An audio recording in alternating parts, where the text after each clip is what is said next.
The distress signal. The emergency beacon screamed across 7 star systems before anyone bothered to listen.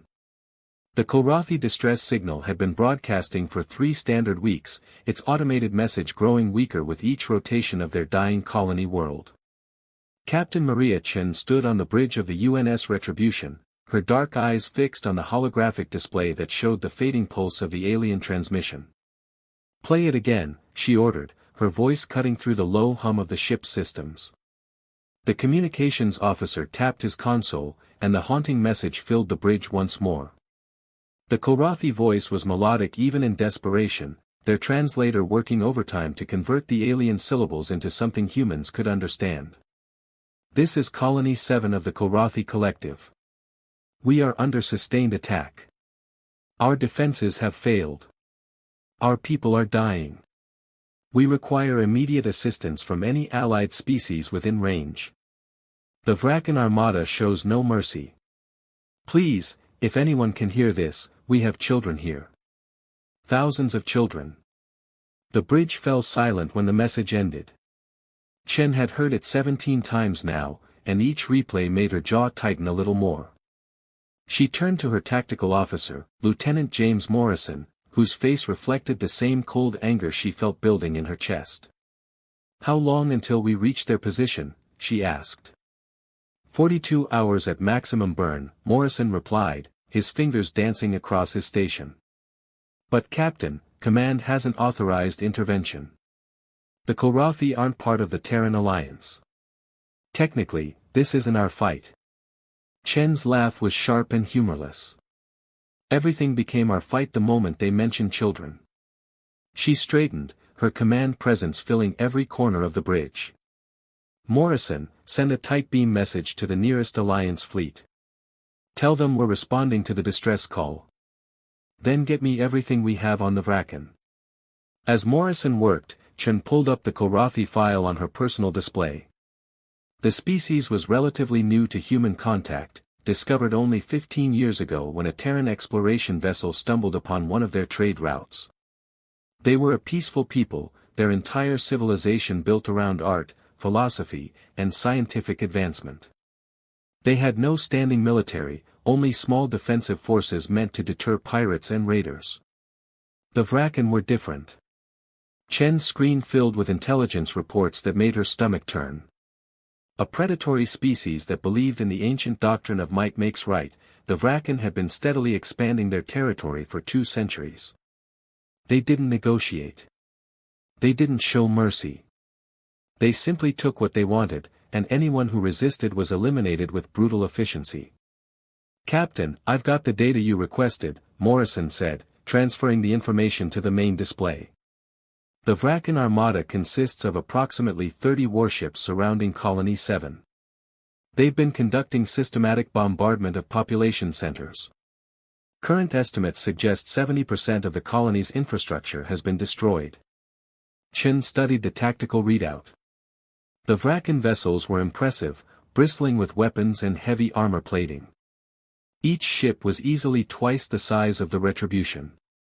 Any rational military commander would look at those odds and wait for reinforcements.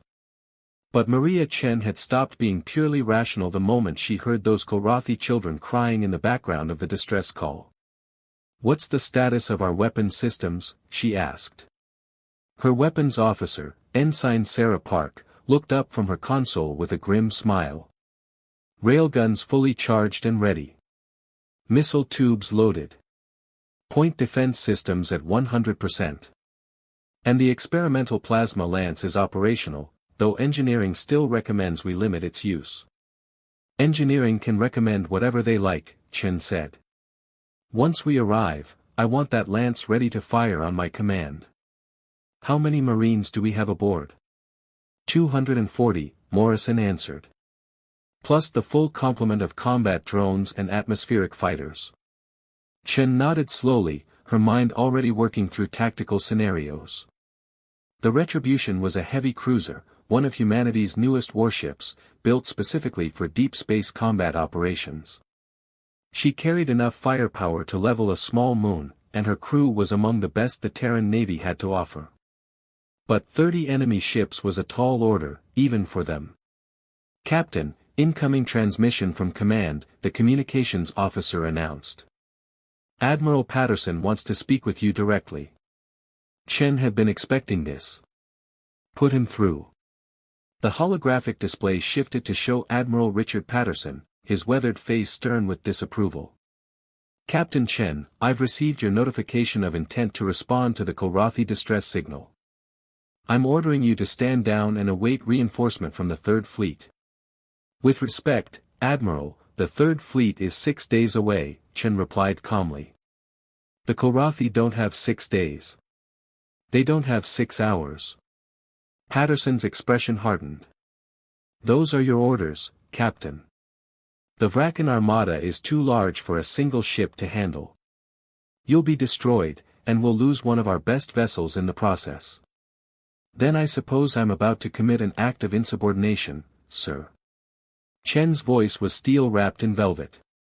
"Because I didn't join the Navy to sit back and watch innocent civilians get slaughtered while I wait for permission to do the right thing.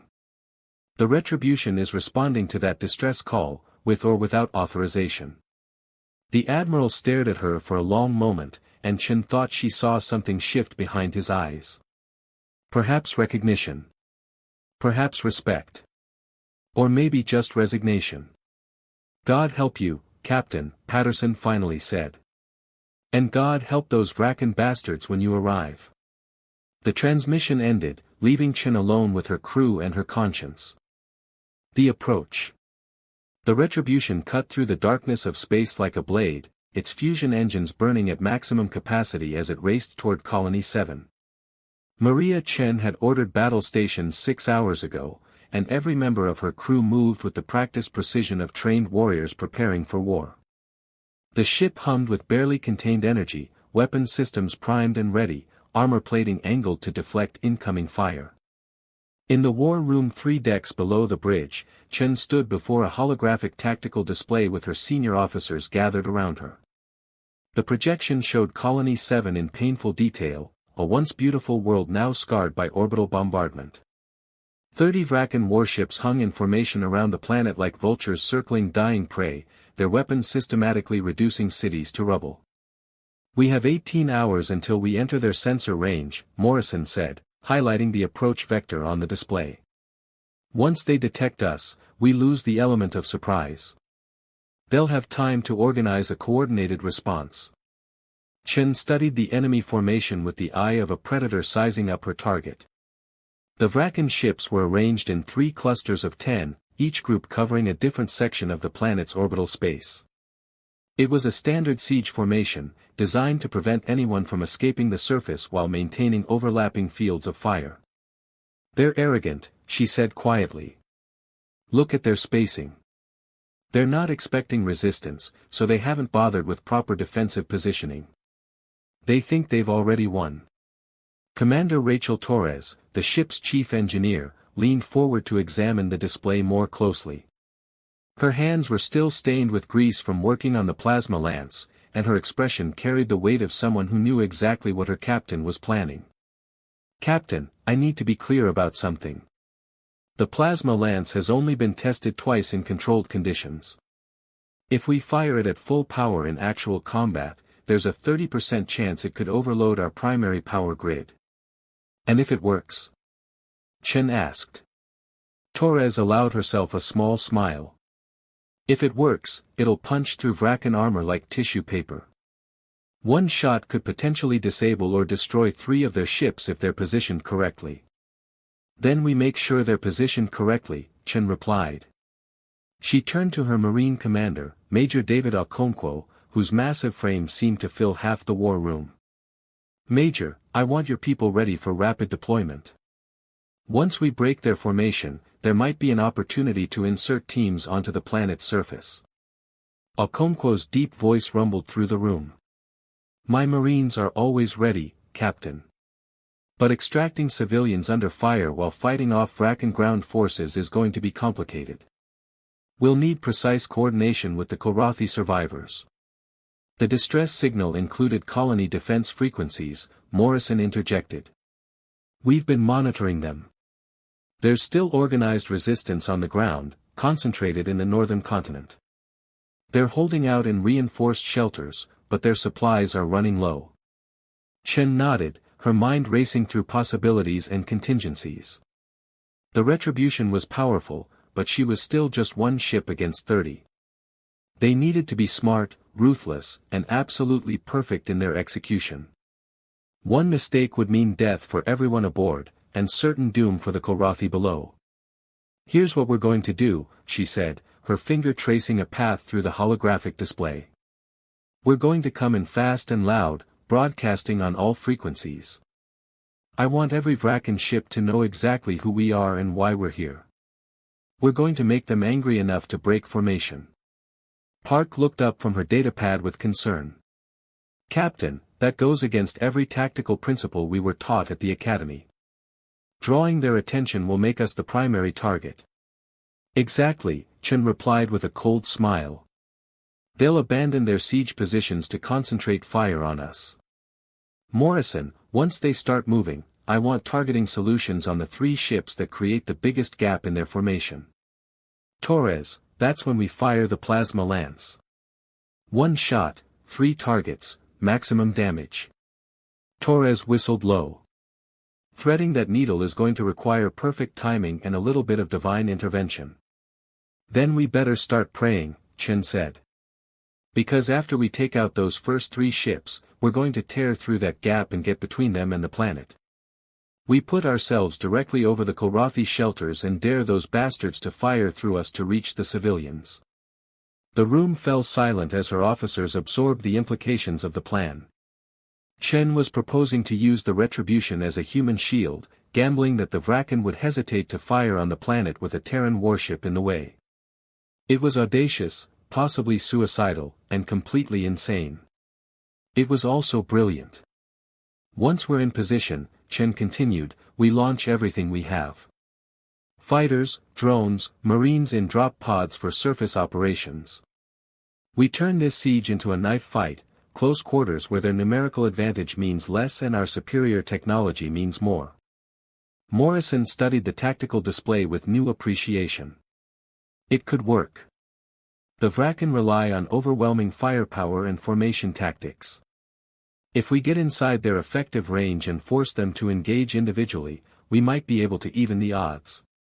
"We don't need to destroy all 30 ships, Chen added. "We just need to hurt them badly enough that they decide the colony isn't worth the cost. Make them understand that attacking defenseless civilians comes with consequences." Okonkwo cracked his knuckles, a sound like branches breaking. "My Marines will handle the ground operation. We'll link up with the Kilrathi defense forces and secure evacuation routes. If we can get the civilians to the northern shelters, they might have a chance." "Survival isn't enough," Chen said, her voice taking on an edge that made everyone in the room stand a little straighter. "I didn't bring the retribution all this way just to evacuate refugees. I came here to teach the Vrakan a lesson they'll never forget. I want them to leave this system knowing that humanity doesn't ignore distress calls. We don't abandon allies. And we sure as hell don't let bullies terrorize innocent people." She looked each of her officers in the eye, seeing her own determination reflected back at her. "Every species in this galaxy needs to understand something. When you send out an SOS, when you cry for help in the darkness, humans will answer. We'll cross stars and risk everything to stand between victims and their oppressors. That's who we are. That's what we do." Torres grinned fiercely. "Then let's show these Vrakan what retribution really means." First blood. The retribution emerged from faster-than-light travel like a thunderclap in the void, her arrival signature deliberately amplified to announce her presence to every sensor in the system. Maria Chen stood at the center of her bridge, hands clasped behind her back, watching as the Vrakan fleet appeared on the main display. 30 warships hung in the darkness like mechanical predators, their hulls painted in the deep crimson that marked them as belonging to the Vrakan dominion. "Open a channel," Chen ordered. "All frequencies. I want every ship in this system to hear what I have to say." The communications officer nodded, his fingers flying across his console. "Channel open, Captain." You're broadcasting.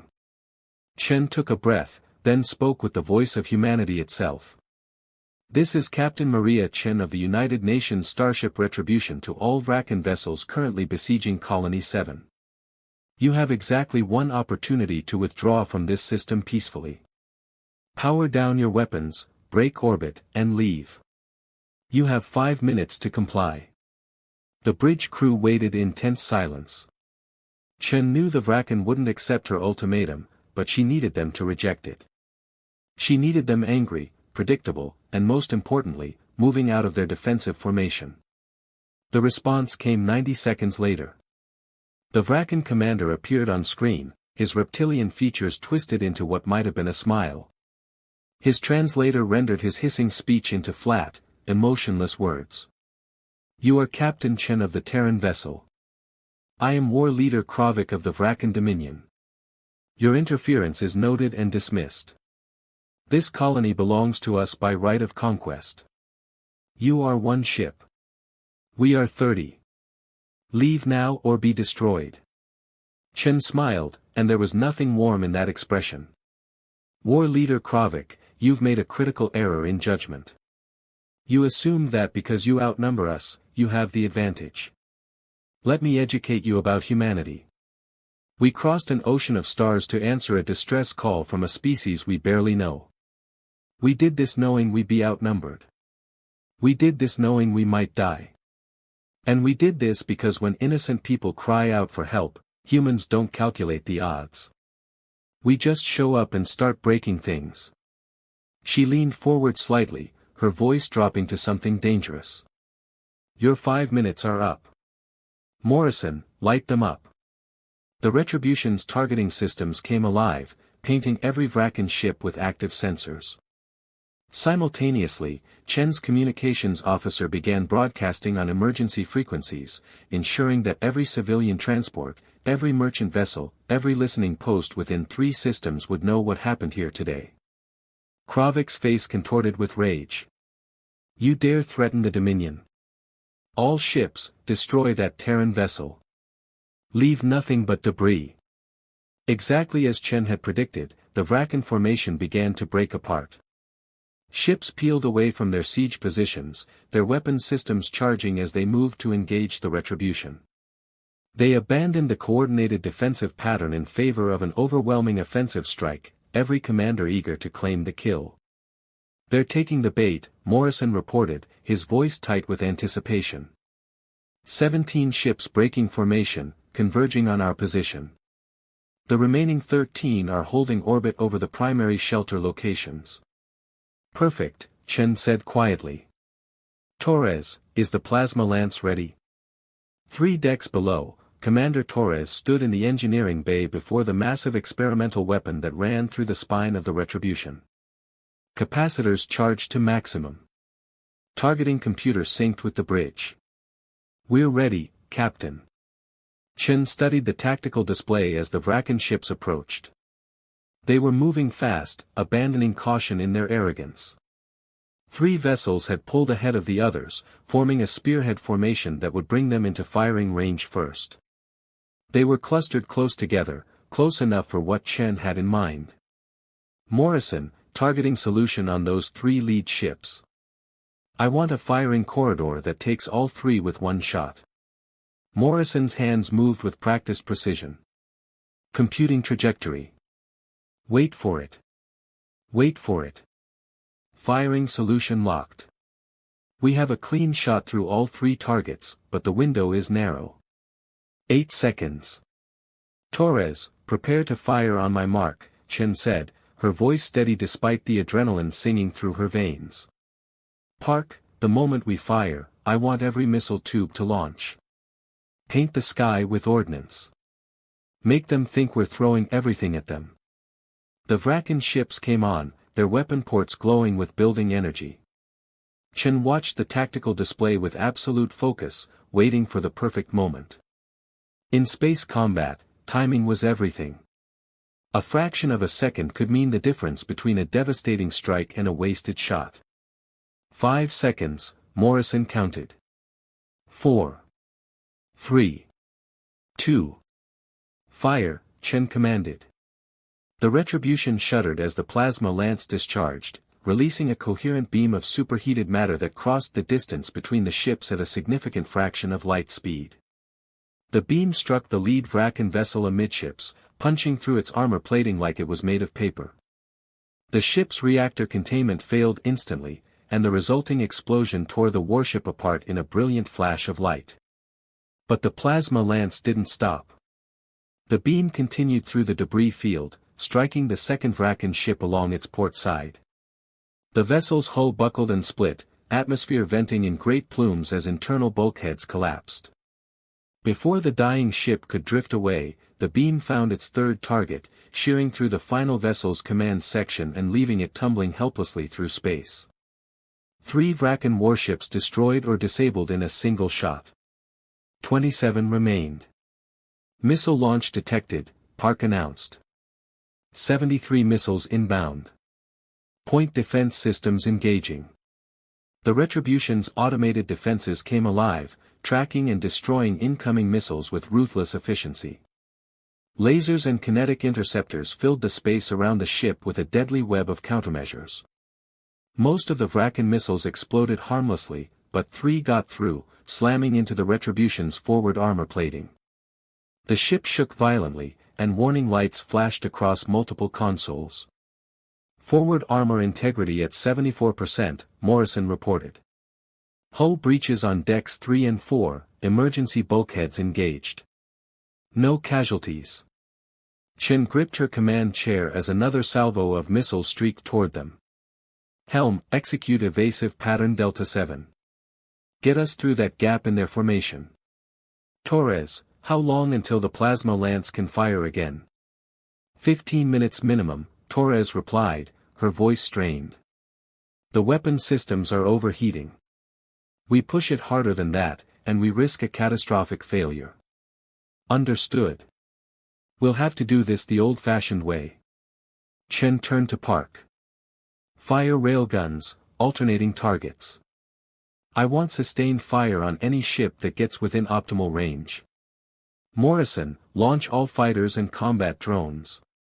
It's time to make this personal. The Retribution surged forward, her fusion engines burning at maximum thrust as she raced toward the gap in the Vracan formation. The remaining enemy ships tried to adjust their positions to intercept, but Chen's helm officer was already executing a series of unpredictable maneuvers that made targeting the human vessel nearly impossible. Railgun rounds lanced out from the Retribution's weapon ports, each tungsten penetrator traveling at tremendous velocity. The kinetic weapons found their marks, punching holes through Vracan armor and causing devastating damage to internal systems. One enemy cruiser took 3 direct hits to its engine section and went dark, drifting helplessly as its power systems failed. From the Retribution's launch bays, 48 atmospheric fighters roared into space, their pilots eager for combat. Behind them came twice as many combat drones, autonomous weapons platforms that swarmed toward the enemy fleet like angry hornets. The Vracan had numbers, but humanity had technology, training, and something more important, absolute conviction in the righteousness of their cause. We're through the gap, the helm officer announced. Coming up on planetary orbit. Chen allowed herself a tight smile as the Retribution positioned herself directly between the Vracan fleet and the Kilrathi shelters below. Now the enemy had a choice: fire on the human ship and risk missing their shots hitting the planet, or close to knife fighting range where the Retribution's superior maneuverability would give her an advantage. Now comes the hard part, she said quietly.